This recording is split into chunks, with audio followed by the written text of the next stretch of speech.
Hi నమస్కారం. గోవిందుడు అందరి వాడేలే, సకుటుంబ సపరివార సమేత అందరూ చూస్తూ. ఈరోజు ఇక్కడ నా అబ్బాయి ఉన్నాడు, నా మనోడు ఉన్నాడు, నా బేబం ఉంది. ఫ్రాన్స్లో ఒక ప్లే ఉంది, 6 characters in search of an author అని. ఒక రైటరు, ఒక దర్శకుడు 6 క్యారెక్టర్ క్రియేట్ చేసేసి వాళ్ళని ఏదో వేరే చేసేసి మళ్ళీ వాళ్ళందరూ ఆ రైటర్ దగ్గర వెళ్ళారంట మన పరిస్థితి ఏంటని. అలా మన డైరెక్టర్ గారు ఇక్కడ కూర్చున్నారు. ఇంతకు ముందు చూసిన చరణ్ వేరు, బట్ ఇక్కడ చూసిన చరణ్ వేరు. చరణ్, నీకు ఇలాంటి ఒక సినిమాలో సరెండర్ అవ్వాలని ఎలా అనిపించింది? ఎందుకంటే నాకు ఆల్రెడీ ఒక 5 నేషనల్ అవార్డు ఇచ్చారు కాబట్టి నా ముందు అబద్ధాలు నటించలేదు, అందువల్ల ఆ నిజాయితీ అర్థమైపోయింది. How do you feel about it now? ఇది first of it's kind feeling. And definitely ప్రతి యాక్టర్కి ఈ ఫీలింగ్ కలగాలి ఒక సినిమా తర్వాత. ఇలాంటి ఫీలింగ్ కలగాలని నేను ఎన్ని సంవత్సరాలు నేను వెయిట్ చేస్తూ ఉన్నాను. ఫస్ట్ టైం నా కెరియర్లో ఇలాంటి ఒక అప్రిసియేషన్, ఇలాంటి ఒక ఫీలింగ్ నాకు పర్సనల్గా ఇతరుల నుంచి కూడా కొత్త ఫీలింగ్ ఇది. And I'm so happy and I embrace it and I thank God for making this happen at the 8th film for me. At the 8th film and breaking a jinx. ప్రతి ఒక్కరు 8వ cinema హీరోకి ఆడలేదు, హీరోకి ఆడలేదు, jinx గానే ఉంది తప్పితే Charan happens to be the first star to have broken that jinx. And how? అంటే నిజాయితీ, బ్యూటీ, ఫ్యాంటాస్టిక్. నువ్వు ఎవరు అని అడుగుతుంది ముసల్ది. అభిరామ్ రామ్ ఏకసంధాగ్రాహి.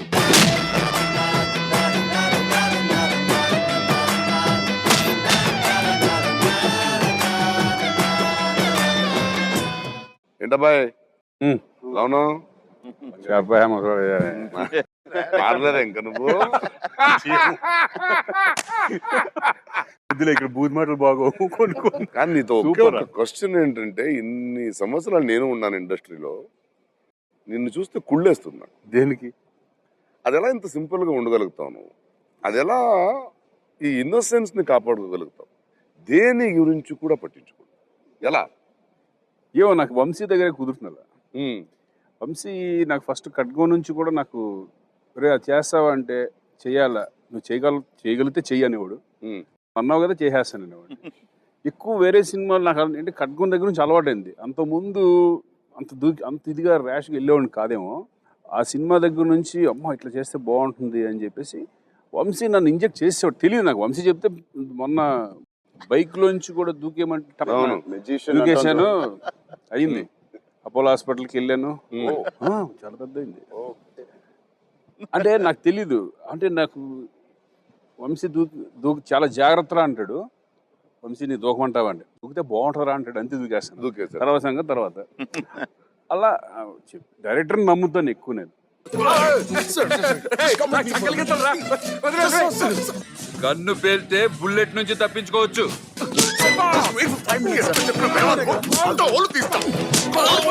బాంబు పేలితే బ్లాస్ట్ నుంచి తప్పించుకోవచ్చు. మిస్సైల్ నాకన్నా నువ్వు చరణ్ ఎక్కువ చూసుంటావు. డెఫినెట్ గా ఎలా ఉంది ఇప్పుడు?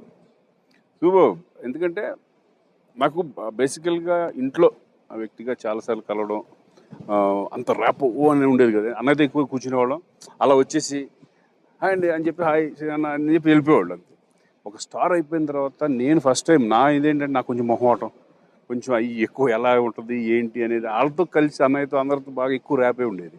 బట్ ఈ జనరేషన్ వాళ్ళు ఎలా ఫీల్ అవుతారు, ఎలా ఉంటుంది అనేది కూడా నాకు కొంచెం చిన్న ఉండేది. బట్ ఫస్ట్ టైం ఫోన్లోనే మాట్లాడాను, ఇట్లా చేస్తున్నాను, నాకు వంశీ చెప్పాడు ఇట్లా చరణ్ నేను కూడా చేస్తాను, మన అందరూ కలిసి చేద్దాం హ్యాపీగా అది అని ఫోన్లో చెప్పాను. శ్రీకాంత్, అది డిపెండ్స్ ఆన్ మీ అందరూ కూడా ఎంత లవ్లీగా ఎంత బాగుంటారో నాతో. ఆ రెసిప్రికేషన్ ఆటోమేటిక్ గా నాకు వస్తుంది. But coming at this young age is what we are surprised. ఎప్పుడు అలా చూసుకుంటారు. ప్రకాష్ రాజ్ గారు అలాగే ఉంటారు. అండ్ వాళ్ళు ఇచ్చే రెసిప్రికేషనే నా బిహేవియర్ తప్ప నేనేమి కొత్తగా. నువ్వు లేకపోతే మేము కూడా అంత దగ్గరికి వచ్చేవాళ్ళం కాదు. ప్రాబ్లం ఎక్కడో కథలున్న నిజాయితీ పాత్రల్లో వెళ్ళిపోయిందేమో. నీలి రంగు చీరలోన సందమామ నీవే జానా ఎట్ట నిన్ను అందుకోనే మెరు పల్లె మెరిసె జానా వరదల్లె ముంచె జానా ఈ భూమి పైన నీ మాయలోన పడనోడు ఎవడే జానా జాన అంటే జీవితం జీవితమే నెరజానరా. నమస్కారం అమ్మ. ఎలా చేయగలుగుతారండి మీరు ఇలా? కుళ్ళు వచ్చేసింది నాకు. ఏమో ఫేస్ వర్క్ అంటే బహుశా అందువల్లే 42 years గా మన తెలుగు మాట్లాడే వాళ్ళు ప్రతి ఒక్కరు నన్ను చూస్తున్నారు లేదు అనుకుంటున్నాను. హార్ట్ లో లేకపోతే ఫేస్ లో రాదమ్మా, ఐస్ లో రాదు అది. మీరు అంత beautiful person inside also actually speak. ఏంటిది అందరి ముందు సిగ్గులేకపోతే సరే. నీకు నేనంటే ఇష్టమా కదా చెప్పు.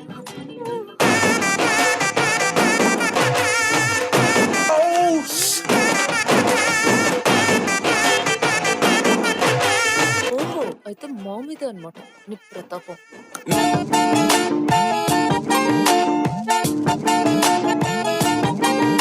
డైరెక్టర్గా ఇదే ఫస్ట్ టైం అనుకుంటాను. సో వంశీ గారు షార్ట్ కరెక్ట్గా రాకపోతే వదిలిపెట్టరండి. ఒక 10 టేకులు 15 టేకులు అంటే అది మాత్రం కొంచెం భయం వేసింది నాకు. ఎందుకంటే నాకు టేక్ ఎక్కువ అయ్యే కొద్దీ నీరసం వచ్చేస్తుంది. జనరల్గా చాలా మంది అయ్యో కొడతారు. ఎక్కువ అంటే 1 or 2 టేక్స్ దాకా ఓకే, కానీ నా 5, 6, 7 అంటే భయం వేసింది. అయ్యో ఎట్లా అని. బట్ ఫస్ట్ డే భయపడ్డాను. ఆ సీన్ మనం ఆ పిల్ల పై నుంచి పడిపోవడం, తను చరణ్ని నేను ఫస్ట్ టైం చూడడం, ఆ సీన్ అప్పుడే వచ్చేటప్పటికే భయపడిపోయాను. సో సెట్ లో కూడా అందరు వెయిట్ చేస్తున్నారంట నేను వచ్చాక ఎన్ని టేకులు తీస్తారు. మన పక్కన ఆర్టిస్టులు కూడా Okay, okay. అందరూ. తర్వాత లేదండి మీ ఇద్దరి మధ్య అంటే ఒక్కొక్కప్పుడు మనకి డైరెక్టర్కి ఏం కావాలి అన్నది మనం ఒక సీన్ లో మనకు అర్థం అయిపోతుంది. Then we follow according to అది ఈజీ అయిపోతుంది. సో పర్వాలేదు, హ్యాపీ. ఆ భయం పోయింది, ఒక సీన్ అవగానే ఆ భయం పోయింది అనమాట. అండ్ అందంగా తిట్టారు మొత్తానికి. అందంగా తిట్టారు. సో అది. అండ్ లైక్ ప్రకాష్, మీరు, నేను, we have done so many films. నాతో చాలామంది చెప్పేవారు, ఒకప్పుడు సావిత్రి గారు, రామారావు గారు, సావిత్రి గారు, నాగేశ్వరరావు గారు, దాని తర్వాత మా జర్నీ మేము నాగేశ్వరరావు గారితో వాళ్ళతో. దాని తర్వాత ఒక పేర్ అంటే ఈ క్యారెక్టర్ రోల్స్లో ఒక super stars in character roles అంటే ఒక చక్కటి పేరు అంటే అది ప్రకాష్ రాజ్, జయసుధా అండి మాకు అనిపిస్తుంది. అలా చాలా మంది అన్నారు, మేము అది ప్రూవ్ చేసుకున్నాం కూడా కొన్ని సినిమాలు. ఏంటిది అందరి ముందు సిగ్గులేకపోతే సరే. నువ్వు ఎవరు అని అడుగుతుంది ముసల్ది. అభిరామ్ రామ్.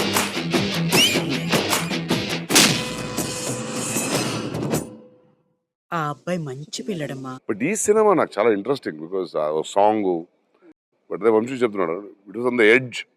అవును, ఈ characters becoming grandfather and grand mother.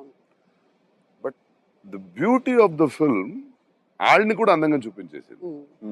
And it just work because of this Rakshasudu. Overall చెప్పడం అంటే లైక్ యూ సెడ్ నో, ఒక ఫ్యామిలీ లాగా అనిపించింది. And like coming to Charan, నాకు ఏమనిపించింది అంటే ఈ సినిమాలో బ్రిలియంట్ పర్ఫార్మెన్స్. కారణం ఏంటంటే యువర్ క్యారెక్టరైజేషన్, మీ క్యారెక్టర్స్ చాలా గొప్ప క్యారెక్టర్. అది మనం డైరెక్టర్ చెప్పినట్టు చేసి మనకున్న టాలెంట్ ఎక్స్పీరియన్స్ని బట్టి చేయడం ఒక పద్ధతి. మీరు కానీ నేను కానీ అది Charan like he said it's an 8th film. I know where you're going. So Very true. ఈ 8th ఫిలింలో to balance the whole film, at the end of the day he is the hero. నీలి రంగు చీరలో ఉన్న song గురించి మాట్లాడుతుంటే ఆ song లో మనం పాట స్టార్ట్ అవ్వగానే ఒక 2 క్లోజప్లు పడతాయి చూడండి. ఆ హానెస్టీ ఒక క్లోజప్ కనెక్ట్ చేసేస్తుంది సినిమా. ఇది కదా ఫ్యామిలీ. తను డైలాగ్ మాట్లాడే సీన్ కన్నా చాలా వరకు సైలెంట్ క్లోజ్ షాట్స్ అది the sign of an actor. Standing. Even in the climax when he says పడుకున్నప్పుడు డబ్బింగ్ థియేటర్లో చెప్పాను, oh my God, outstanding, amazing. నాకు మీరిద్దరు మాట్లాడతాను యూ అండ్ రెహమాన్ మాట్లాడేటప్పుడు ఈ జస్ట్ టర్న్స్ బ్యాక్ అని. సినిమా సక్సెస్ ఇవాళ వరకు వచ్చే హ్యాపీనెస్ ఒక ఎత్తే అసలు మీరిద్దరు ఇంత నా గురించి మాట్లాడడం అనేది అసలు ఐ కెన్ నాట్ టేక్ అంత హ్యాపీగా అంత లేదు తను అంటే so much so many I feel that తను ఈ can do lot more amazing different characters. ఒక జాన్ నుంచి ఇంకో జానర్ లో కూడా ఎవరైనా దిగడానికి అన్కంఫర్టబుల్ జోన్కి వెళ్ళడానికి భయపడే పాయింట్లు వెళ్ళి అండ్ ప్రేక్షకులు ఒక కథని ఒప్పుకున్న తర్వాత I think there will be definitely అన్నయ్య ఎలా గుండెల్లో వెళ్ళిపోయాడు అలాంటి it's something which he's come across gone across the border push the border అక్కడి నుంచి he he's just won it beautiful.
మీతో ఎవడో చేశాను, ఎవడిలో మదర్ క్యారెక్టర్. నేను ఆ మదర్ని అనే ఒక ఫీలింగ్ నాకు ఎంత కలిగిందో దీంట్లో అదే మన ఇద్దరం ఆ అమ్మమ్మను మనోడు దానికన్నా ఎక్కువ ఫీల్ అయ్యాను.